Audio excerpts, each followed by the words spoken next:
we'd like to sincerely thank our Patreon supporters. Hey, what's going on, everybody? Today is a pretty exciting day. We are about to move the male Sulfur that we have named Conan The Barbarian! outside, out of the garage and into his permanent, well, semi-permanent enclosure. Aside from moving him, I decided, since we named him, and I've named other animals and since forgot their names, these are not permanent name tags. But you know, in one of the last videos, we just moved the whitethroats to their outdoor enclosures. And you know, we had named Glacier, and then we put his female that we just named Tundra. We had just forgotten her name. So I'm gonna put these temporary name tags on the doors, but later we'll do a video with the permanent name tag that actually has the scientific name and everything of every animal, and they'll be movable. So the primary animal for the enclosure I'll put here, and if there is someone visiting, like Tundra, will actually be in this enclosure later. So then she would get moved over to her door. And there she is right there. There's Tundra. But we also made name tags for Frosty and Pebbles there. So they are doing good in their new enclosure. The Pebbles is digging all over, which is a great sign. Hopefully she chooses the lay box that we supplied for her. We'll see what happens. But today's not about this. I do have name tags for Conan and for our recently named black dragon. Instead of just saying our wild caught black dragon, his name is Diesel. And so I made a name tag for him as well before I forget that name. There's only so much room in my head for remembering things. Now, what's gonna be really cool is both female sulfurs outside, and I can show you that there is one right there on the screen. Both of them have gone through 2 cycles and laid unfertilized eggs twice now. So now they are ready to be put with a male. Their video will be an additional video because we will build a lay box for the female here, unnamed, maybe named by the time we move them, and the other female that will be here. Now this female, I'm going to choose the larger of the 2 females. She will be an option possibly for Alexander as well, who has a larger sulfur on his other side. She's a very shy sulfur, and I never get to see when she's cycling. Perhaps we'll have to put a camera in there and start going over the daily footage to figure that out with her. But I've hosed down the enclosures. We've removed the other hide boxes. The females will get cleaned, or they may get moved with their existing hide boxes. Is this one of those hybrids? Let's see. No, it's just a female green anole. There, I have pictures. Remember way back we did a short about the green anole that was mating with the female brown anoles? We found a hybrid on the property. I don't know if it's new, maybe other people have seen it 100 times, but it was pretty cool to me to see that they are producing a cross. It had that green anole face, but the brown anole pattern, the pattern on the back. It was pretty cool. So we've had a massive amount of rain. So all of this is, well, from hosing it off and from some of the rain, the substrate is supposed to be filled up to that line, which would be higher than this water level. But remember, I want to get some clean dirt in here that's not as muddy and top all of this, so these animals, I mean, especially sulfurs, you can't enjoy what they actually look like because of the staining on them. And it's a shame because I mean, Alexander looks great, but some of them look pretty dang dirty. So this is where the male's going to be going. Nothing else has to be done to his enclosure. He's going to be happy to have a much bigger water tray in here. We'll put him a brand new one in here, and a brand new hide box that I just made for him. So Kagan and I need to carry that in. The brand new hide box is right there. I've only installed the bottom heat mat. I will have to, before winter, install a top heat mat for it, and obviously the flaps. We're gonna see if we can't fit him a larger water tub in there. We'll look. They don't fit great in the smaller enclosures, but we'll see. Let us get that the hide box and the water tub in there. And where is he at? You said you have him. Oh, look at this. Now, he's quite a big lizard.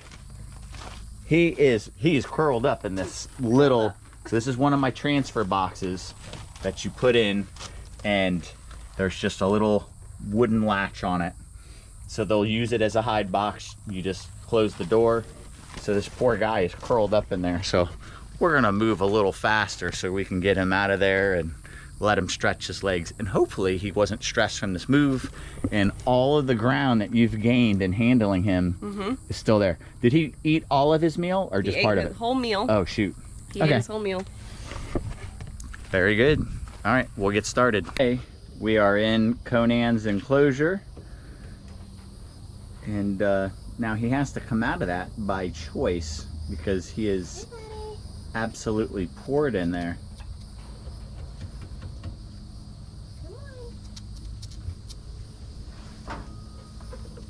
I say we just let him be for a little bit. He's gonna come out.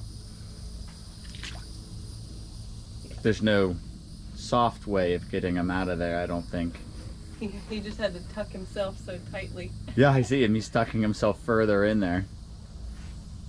Is his face exposed or no? His face is pointed that way. He's just snoozing right now. Let's just give him a minute. He's gonna come out and explore. Okay. Then we'll be back. Yeah, we'll be right back. All right, so I just walked down here to check and see if Conan has come out of his transfer box, and he has indeed. So he is currently against that back wall. He is a little bit panicked at the moment, and I had a feeling this would probably happen just because moving from inside to outside is a lot. Having to move into an enclosure that previously had other animals in it is a lot of stimulation in terms of smell. And then everything going on around him, there's suddenly plants and bugs and dirt. So he's got a lot going on right now that he is having to process through. But I'm not gonna go in and stress him out more. I'm hoping that once he calms down, all of the progress that we had made while he was still in the garage won't be forgotten, because he had become so sweet with me, interacting with me while he was in the garage. So I'm gonna let him calm down while he's out here, and we'll come back and check on him either later tonight or maybe tomorrow. We'll see if he's in the mood for an interaction. So I am outside in the Sulfur's enclosure, and I have some high value prey items with me. I brought a handful of little rat pups, and I'm gonna see if I can find him and entice him into eating some really yummy prey. So let's see if I can find him first. Are you back here, buddy? You are. Hey, what's this? Oh, what's that? Oh, yeah.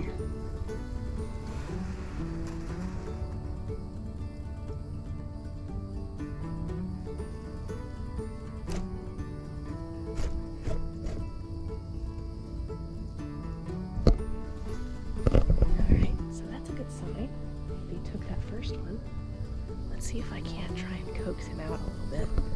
And I'm gonna keep my voice kind of quiet. Come on, buddy.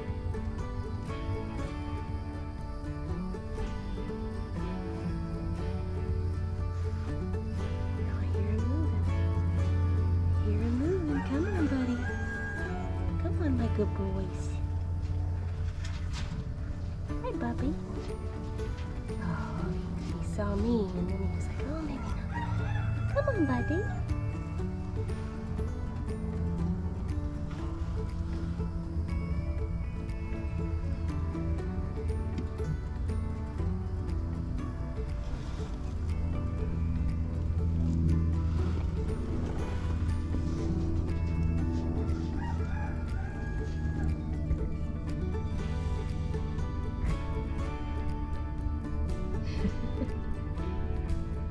He didn't know what to think.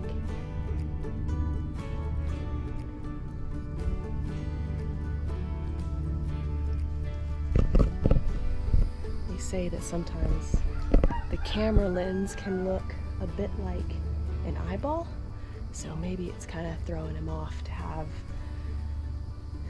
to make it feel like something is looking at him and watching him. So I'm gonna go back in, I'm gonna turn the camera off, go back in, see if I can convince him to come out and eat another rat pup for me or two.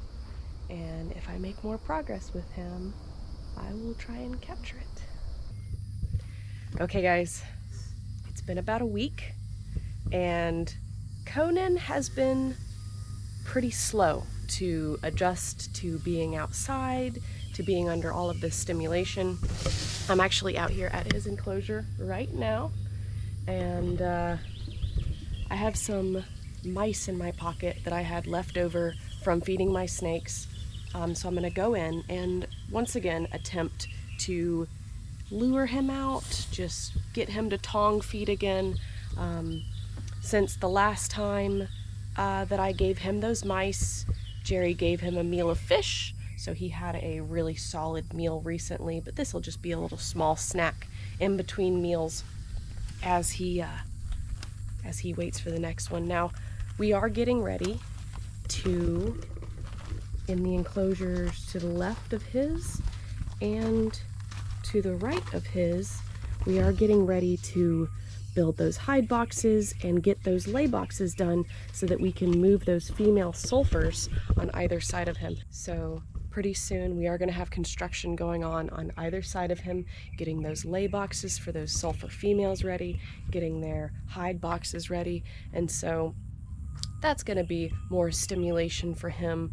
And you know, some animals take months to transition to being outside. Sometimes that little thing in their brain switches and resets and it takes them a second to get used to being outside again.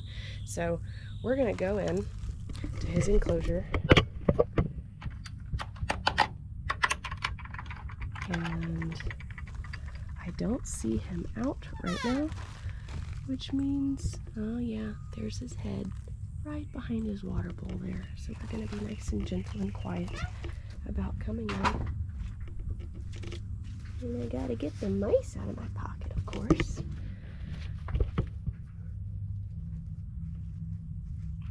That's a only reptile people thing, right? Keeping mice in your pocket. Hey, buddy. There he goes.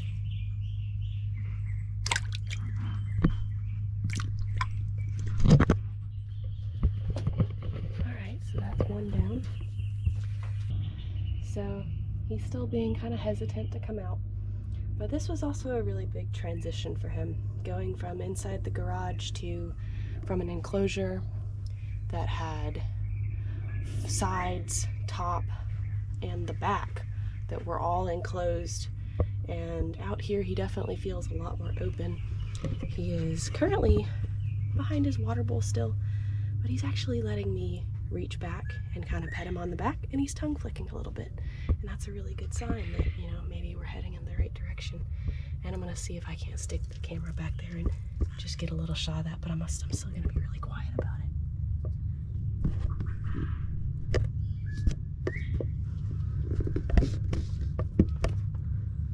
Hey, buddies.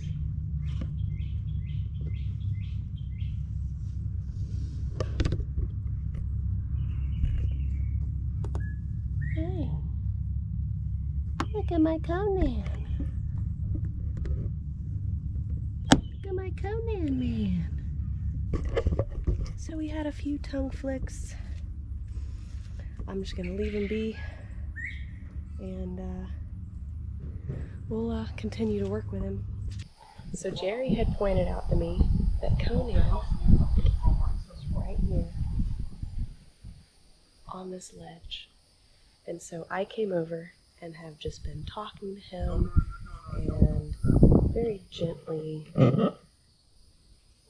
just kind of trying to pet him through the screen a little bit. I've gotten some tongue flicks from him. Now that I brought out the camera, I'm sure he's going to shut down a little bit more, but and we do have a guest over at the moment, so if you hear another in the background, that's why.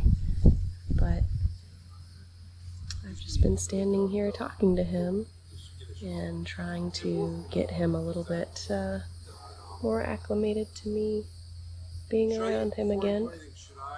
Oh, there's a tongue flick. That's my boy. That's my good boy. What do you think, buddies? It's a big world, huh? It's a big world, yeah.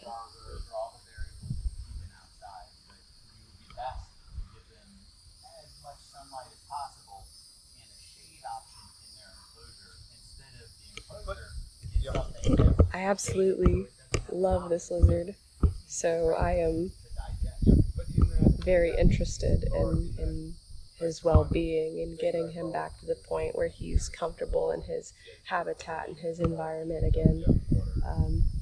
So we will be working tirelessly on his terms to try and get him acclimated and comfortable again to the point where he isn't stressed being outside in this environment. But thanks for coming in on this journey, you guys.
To stay quiet